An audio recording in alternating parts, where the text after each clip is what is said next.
You guys, it's part 3 of Daily 621. It's going so great.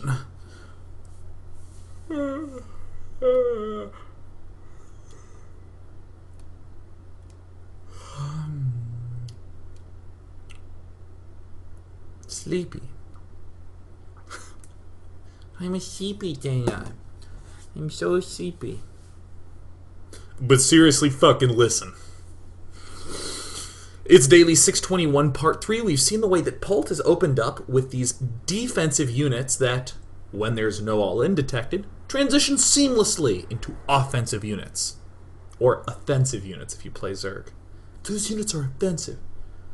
Man, my eyes got so glassy with that yawn.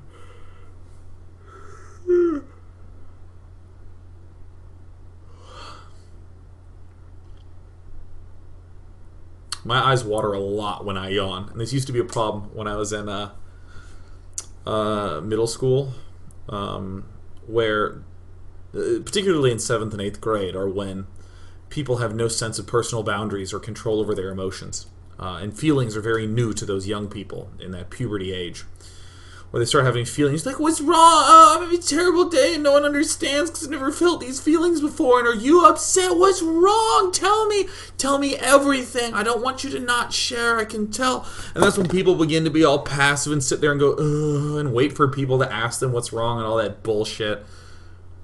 And I just used to yawn a lot because I was sleepy and my eyes would get really watery. And people would be like, Sean, what's wrong? What's wrong? Are you okay? You can tell me. I'm 12. Ah.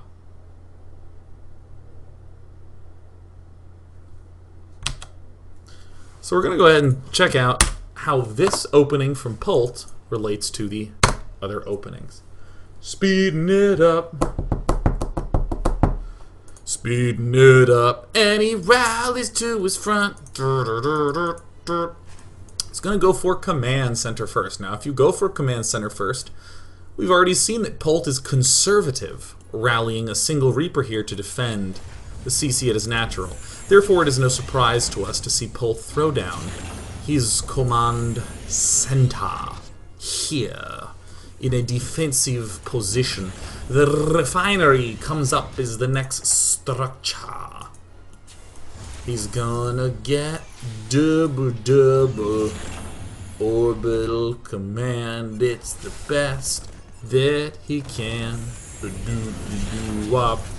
Factory reactor conservatively gets his Lanka. But what do you know, as that factory's going down, we see another unusual thematic element coming up. Kind of an early second gas. Starport! Factory! He's going for Hellion. No, he's going for Mine. But why? But why would one go for Mine? It's going to be the same tool that we saw before. It's going to force a little bit more of a reaction out of our opponent. Medevac to come up following these mines. Whoa! I mean, we see this third command center going down. So we can see that here's one big macro thematic element, that Polt is throwing down a third command center after getting up the starport and before doing all other things. So it's like an early-ish third command center, but it's not fast third command center. Hey, we're seeing Marauders built blindly as before, and many mines made miraculously. Viking coming out. Ooh, that Viking rings a bell. I remember Viking. He was there for map control, but this medevac is going to be an amazing detector for any potential all-ins. We can move around the front. It's not going to pull back and be shy. It's going to sit right there at the front lines and see if there's anything vulnerable to pick off. An Overlord? Fuck yeah. Let's take a flying unit and set its transported belongings onto the ground to shoot back up to a flying unit so that way they can unburrow and lift back up into the medevac. What the what? And there we see the Viking clearing things out. Poor Jaedong can't see anything, and it's time to pout. We see the medevacs being harassy. When I yawn, my eyes get glassy. I remember those 4 Marauders, well, they're staying classy. They're getting up in that medevac. And it's the same little play that we saw before. Viking moves around for this harassment, clearing out the skies. The 4 Marauders that were constructed for early defense are now used for early offense. Add-on complete. The 3rd base going down, and the bunkers are abound, and Jaedong will start to frown, cause he's down 0-3. The drops, they will continue. They'll rip away at sinew. If you do this, then you can win too, and it's easy as can be. Dude, I'm so tired. This is why you should always watch part 3 of the daily first to find out what my loopiness coefficient was. So we talked about phase 1 being, you know, some Reaper type aggression. We didn't see that because he went command center first. Phase 2 is generally the Hellion Reaper, or excuse me. Phase 1 is this Reaper Hellion stuff, and we didn't see him do that. Phase 2 is this follow-up with the air aggression with the medevacs. And we said phase 3 was this little tiny force. In game 1 on Belshir Vestige, this little tiny force was securing watchtowers, clearing out a couple of dudes. Here, oops, here, it's preparing for the attack later on.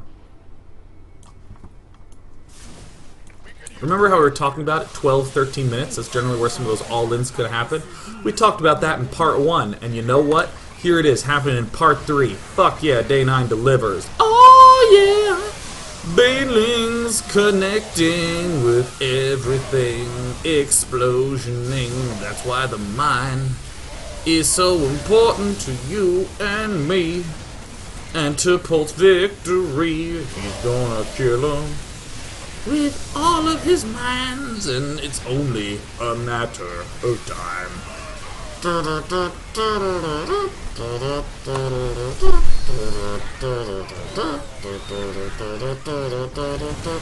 This attack is actually pretty straightforward to deal with, especially when this second round of Widow Mine fire comes up. Because now, all of a sudden, we see that CM Storm's Polt is about to be at 2-2. Oh, how wonderful. Yes, and before, his units moved out to kill off Vision and Creep and shit, and here it is doing again. Why not, man? Why not talk like that constantly? I would micro, but I don't have to. I'm the Queen of England. Alright. I don't know what you're hearing, I'm sorry. Oh yes, he's clearing out Vision. Why not walk all the way to the little titty-tattery tower? I'll kill it off, and then I'll loop all the way back around. Oh! Oh, shit. Dude, oh god, I'm just gonna speed up. Look, he kills him, and then he kills him. Murdering Death Force, MMMM. Marine Marauder Mine. It's Jaedong killing time. The Zerg is far behind. He is. The Banelings, they will row up. Mineral field. The mines, to them, they'll blow up. I have a pretty fancy throw up.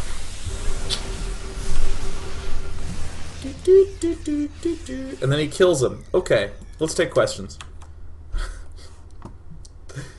The ending's gonna be like that. Subs. Oh, I need to go to bed like immediately. I'm just gonna lie down. I'm gonna nap. I'm gonna do one of those naps where you go to bed at 8 and then you get up at like oh shit, my green screen's like on my chair. Ah. Oh, it's good. Oh.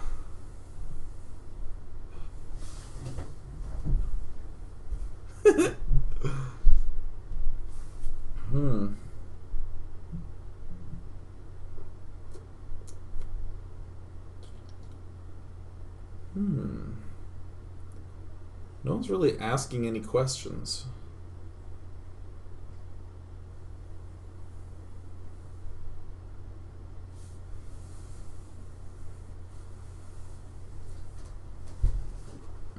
Dunk, dunk, dunk, dunk, dunk, dunk.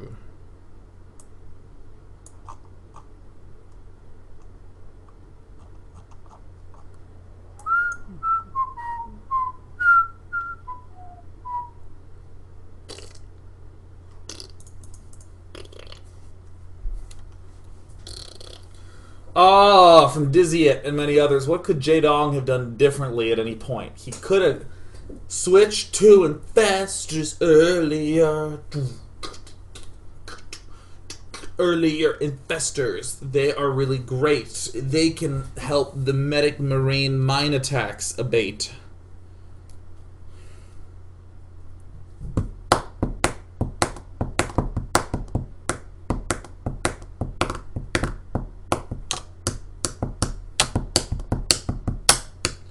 Foreign Man 23 says, is there a correct proportion of mines to marines? It ain't about the proportion, it's about the production. You get a factory with a tech lab, factory with a reactor, and then 8 racks. With a lot of reactors.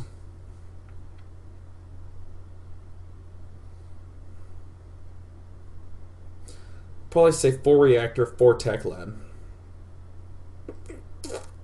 But I'm not sure. I don't know if we have it in this game. Okay, let's find out.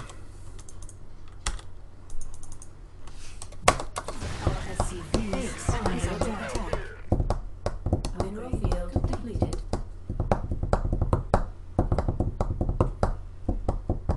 Upgrade complete. Upgrade complete. Your forces are under attack. So I suppose if you see Ultraliska, you just throw down 3 tech labs here. And when I sing this song, you know I'm only gonna think about one boy. Think about you. U2112 says, why have you lost so much weight? Dude, I've gained weight. What are you talking about? Soon though, the weight losing shall commence. Okay, I'm done. Fuck it. Thank you so much for showing up in full force, you valiant day knights. Go forth and be awesome. Make eye contact with strangers. Smile at them. And when you smile, don't do one of those flaccid fuck you with your lip smile. That's like, you know, where you're just like, being all adversarial and shitty. Smile with your teeth. Smile with your teeth. Now there's like, fuck you, get out of my way. Hate when people do that. Look around the stupid thing. Smile. Make eye contact and smile with people. Go forth and be awesome. I'm done. Bye! Hearthstone tomorrow, and that's where I'll tell you how to get the beta keys.